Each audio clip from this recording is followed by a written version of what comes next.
നിലമ്പൂർ ചുങ്കത്തറ പഞ്ചായത്തിന് പിന്നാലെ കൂടുതൽ തദ്ദേശ സ്ഥാപനങ്ങളിൽ ശക്തി അറിയിക്കാൻ പി.വി. അൻവർ. തദ്ദേശ തെരഞ്ഞെടുപ്പിന് മുൻപായി കൂടുതൽ പഞ്ചായത്തുകളിൽ ഭരണമാറ്റം ഉണ്ടാക്കാനാണ് അൻവറിന്റെ ശ്രമം. സംസ്ഥാനത്തെ കൂടുതൽ ഇടങ്ങളിൽ നിന്ന് LDF-ന്റെ നേതാക്കളെ തങ്ങൾക്കൊപ്പം എത്തിക്കുമെന്നാണ് അൻവറിന്റെ പ്രഖ്യാപനം. ഇന്ന് രാവിലെ 11-ന് കോട്ടയത്ത് അൻവർ വാർത്താ സമ്മേളനം വിളിച്ചിട്ടുണ്ട്. CV അനുമോദ് മലപ്പുറത്തു നിന്നും G. ശ്രീജിത്ത് കോട്ടയത്ത് നിന്നും വിവരങ്ങളുമായി ചേരുന്നുണ്ട്. ആദ്യ അനുമോദിലേക്ക്. Anumod, good morning. ഈ ഒരു ഇടവേളയ്ക്ക് ശേഷം അൻവർ സ്ട്രൈക്സ് ബാക്ക് എന്നൊക്കെ പറയുന്നത് പോലെ അൻവർ വീണ്ടും ഇറങ്ങിയിട്ടുണ്ട്. അത് തദ്ദേശ തെരഞ്ഞെടുപ്പിൽ ഒരുപക്ഷെ വലിയ രീതിയിൽ ഒരു വിപ്ലവമൊന്നും സൃഷ്ടിക്കാൻ കഴിയില്ലെങ്കിലും ചെറുതായി അലയൊലികൾ ഉണ്ടാക്കാൻ കഴിയും എന്നതാണ് അൻവറിന്റെ ആത്മവിശ്വാസം. അതിന്റെ ആദ്യത്തെ ഒരു പടി ചുങ്കത്തറയിൽ കാണിക്കുകയും ചെയ്തു. ഇനി എന്താണ് അൻവറിന്റെ പ്ലാൻ?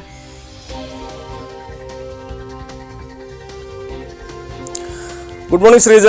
പി.വി. അൻവറിനെ സംബന്ധിച്ച് തൃണമൂൽ കോൺഗ്രസിന്റെ ഭാഗമായതിനു ശേഷം തന്റെ ശക്തി നിലമ്പൂരിൽ തെളിയിക്കേണ്ടതായ ഒരു സാഹചര്യമുണ്ടായിരുന്നു. ഇതിനു മുൻപൊക്കെ അദ്ദേഹം പലപ്പോഴും പ്രസ്താവനകൾ നടത്തുമ്പോഴും CPM അതിനെ ഒന്നും മുഖവിലേക്കെടുക്കാതെ ആരും ഈ പാർട്ടിയിൽ നിന്നും ഈ പാർട്ടിയുടെ ഭാഗമായിട്ടുള്ളവരിൽ നിന്നും ആരുടെയും പിന്തുണ അൻവറിന് കിട്ടില്ല എന്ന തരത്തിലായിരുന്നു CPM-ന്റെ ഭാഗത്തു നിന്നുള്ള പ്രതികരണങ്ങൾ. പക്ഷേ നിലമ്പൂരിൽ തന്നെ ഒരു പഞ്ചായത്തിലെ ഭരണം അവസാന കാലഘട്ടത്തിൽ UDF-ന് അനുകൂലമാക്കാൻ അൻവറിന് സാധിച്ചു എന്നത് അൻവറിനെ സംബന്ധിച്ച് ഈ ഉപതെരഞ്ഞെടുപ്പ് അടുത്തിരിക്കുന്ന സമയത്ത് വലിയ ഒരു നേട്ടമായിട്ട് അവകാശപ്പെടാൻ കഴിയുന്നതാണ്. ഇതിനു പുറമെ കരുളായിലും അമരമ്പലത്തിലും ഒക്കെ തനിക്ക് സ്വാധീനമുണ്ടെന്നും അവിടെയൊക്കെ ആവശ്യമായ രീതിയിൽ നടപടികൾ സ്വീകരിച്ച് UDF-നെ ഭരണത്തിലേക്ക് തിരിച്ചു കൊണ്ടുവരാനുള്ള സാഹചര്യം താൻ ഒരുക്കുമെന്നുമാണ് അൻവർ പറഞ്ഞിട്ടുള്ളത്. എന്താണെങ്കിലും അൻവറിന്റെ ഈ ഒരു നിലപാട് ഇടതുപക്ഷത്തെ സംബന്ധിച്ച് വലിയ തലവേദന ഈ ഒരു ഘട്ടത്തിൽ തീർക്കുന്നതാണെന്ന് പറയാതെ. കാരണം പലപ്പോഴും ചെറിയ ഭൂരിപക്ഷത്തിലൊക്കെയാണ് ഈ മേഖലകളിലൊക്കെ പഞ്ചായത്തുകളൊക്കെ നിലനിൽക്കുന്നത്. മാത്രമല്ല അവിടെയൊക്കെ അൻവറിന് ന്യായമായ സ്വാധീനം അൻവർ ഇടതുപക്ഷത്തിന്റെ ഭാഗത്തായിരുന്ന സമയത്ത് ഉണ്ടാക്കിയിട്ടുമുണ്ട്. അപ്പോൾ ഇതുവരെ അൻവറിന്റെ ഒപ്പം പരസ്യമായി ആളുകൾ നിൽക്കാത്തതിന്റെ ഒരു കാരണം അൻവറിന്റെ ഇടതുപക്ഷത്തു നിന്ന് പോയ അൻവർ എത്രമാത്രം ശക്തനാണ്, എത്രമാത്രം കരുത്തുണ്ട് എന്നൊന്നും ആർക്കും തെളിയിക്കാൻ അല്ലെങ്കിൽ മനസ്സിലാക്കാൻ കഴിഞ്ഞിരുന്നില്ല. അവിടെയാണ് ചുങ്കത്തറയിലെ ഈ അവിശ്വാസ പ്രമേയം കൊണ്ടുവന്ന് UDF-ന്റെ ഭരണം മാറ്റി അൻവർ തന്റെ കരുത്ത് നഷ്ടമായിട്ടില്ല എന്ന് തെളിയിച്ചിരിക്കുന്നത്. അതാണ് ഇവിടെ ഏറ്റവും പ്രധാനപ്പെട്ട ഒരു കാര്യം. ഇനി ഇതുപോലെ പലയിടങ്ങളിലും തനിക്ക് UDF-ന് അനുകൂലമായ സാഹചര്യങ്ങൾ തീർക്കാനാകുമെന്ന ഒരു സന്ദേശമാണ് അൻവർ ഈ പ്രവൃത്തിയിലൂടെയൊക്കെ നൽകുന്നത്. കഴിഞ്ഞ ആഴ്ചയിൽ കണ്ട അൻവർ അല്ല ഈ ദിവസങ്ങളിൽ നമ്മൾ കാണുന്നത്. അൻവറിന്റെ എല്ലാ പ്രവൃത്തിയിലും ആ മാറ്റം കൃത്യമായിട്ട് മനസ്സിലാക്കാനും കഴിയുന്നുണ്ട്. താൻ ഉദ്ദേശിച്ച രീതിയിൽ കാര്യങ്ങൾ നടക്കുന്നു എന്ന ഒരു പ്രതീക്ഷ അൻവർ വെച്ചു പുലർത്തുന്നുണ്ട്. UDF-നാണെങ്കിലും അൻവറിനെ എഴുതിത്തള്ളുക, ഒഴിവാക്കി മുന്നോട്ട് പോവുക എന്നുള്ളത് അത്ര എളുപ്പമാകില്ല. കാരണം ഇന്നലെ തന്നെ ആര്യടൻ ഷൗക്കത്തും VS ജോയിയൊക്കെ പറഞ്ഞത് അൻവറിനെ രാഷ്ട്രീയമായിട്ട് ഞങ്ങൾ സംരക്ഷിക്കുമെന്നാണ്. അതായത് UDF-ന് നിലമ്പൂരിൽ തിരിച്ചു കൊണ്ടുവരാൻ അൻവറിനെ കൊണ്ട് സാധിക്കുമെങ്കിൽ അൻവറിനെ ഞങ്ങൾ സംരക്ഷിക്കുമെന്ന് DCC പ്രസിഡന്റും ഒരു കാലത്ത് അൻവറിനെതിരെ ഏറ്റവും അധികം പ്രസ്താവന നടത്തിയും പോരടിക്കുന്നത് ആര്യടൻ ഷൗക്കത്തും തുറന്നു പറഞ്ഞിട്ടുണ്ടെങ്കിൽ അത് അൻവറിന് കിട്ടുന്ന ഈ ഘട്ടത്തിൽ കിട്ടുന്ന ഒരു അംഗീകാരം തന്നെയാണ്. UDF-ലേക്കുള്ള പ്രവേശനം അത് കുറെ കൂടി എളുപ്പമാക്കാൻ ഈ സാഹചര്യങ്ങളൊക്കെ സഹായിക്കുമെന്നൊരു വിലയിരുത്തൽ തന്നെയാണ് അൻവറിനുള്ളത്. ഇന്ന് അദ്ദേഹം കോട്ടയത്ത് വാർത്താ സമ്മേളനം നിശ്ചയിച്ചിട്ടുണ്ട്. കോട്ടയത്ത് നിന്ന് ചില പ്രമുഖ നേതാക്കൾ ഇടതുപക്ഷത്തിന്റെ ഭാഗത്തുനിന്നാണെന്ന് കരുതുന്നു.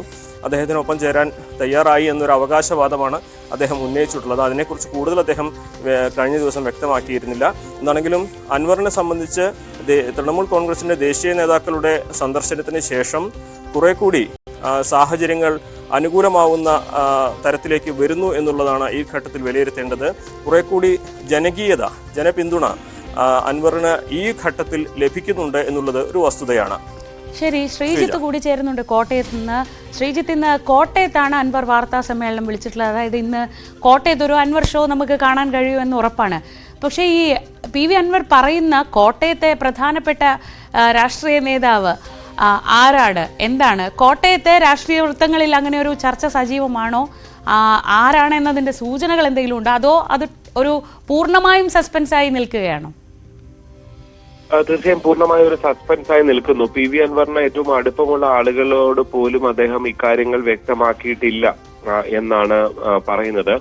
പലതരത്തിലുള്ള പേരുകളും പലതരത്തിലും ചർച്ചയാകുന്നു എന്നുള്ളതിനപ്പുറത്തേക്ക് മറ്റു കൂടുതൽ വിവരങ്ങളൊന്നുമില്ല. എന്തായാലും നിലവിൽ രാഷ്ട്രീയത്തിൽ സജീവമായി നിൽക്കുന്നതോ അല്ലെങ്കിൽ ഏതെങ്കിലും പാർട്ടിയുടെ അംഗത്വമുള്ള ഏതെങ്കിലും ഒരാൾ പോകും എന്ന പ്രതീക്ഷ കോട്ടയത്തുള്ള ഒരു രാഷ്ട്രീയ നേതാവും പങ്കുവെക്കുന്നില്ല. അതേസമയം ഒരു പരിധിവരെ ഏതെങ്കിലും രാഷ്ട്രീയ പാർട്ടികളുമായി, പ്രത്യേകിച്ച് ഇടതുപക്ഷത്തെ നേതാക്കൾ എന്നാണ് സൂചനകൾ വരുന്നത്.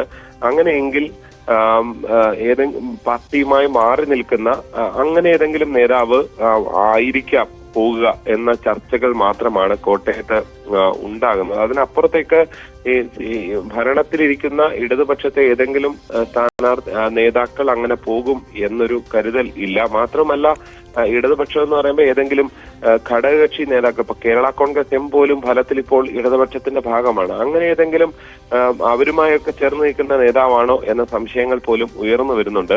എന്തായാലും പക്ഷെ ഇത് PV അൻവർ ആരാണ് ഇതെന്ന ഒരു തരത്തിലുള്ള സൂചനകളും പുറത്ത് വിടുന്നില്ല എന്നുള്ളതാണ് ശ്രദ്ധേയം. ഏത് പാർട്ടിയാണെന്നുള്ള സൂചന പോലും അങ്ങനെ. അതുകൊണ്ട് തന്നെ തീർച്ചയായും 11 കോട്ടയം പ്രസ് ക്ലബിൽ വാർത്താ സമ്മേളനം വിളിച്ചിരിക്കുന്നത്. അതുവരെ അല്ലെങ്കിൽ അതിന് തൊട്ട് മുന്നോടിയായി വരെ കാത്തിരിക്കേണ്ട സാഹചര്യമാണുള്ളത്.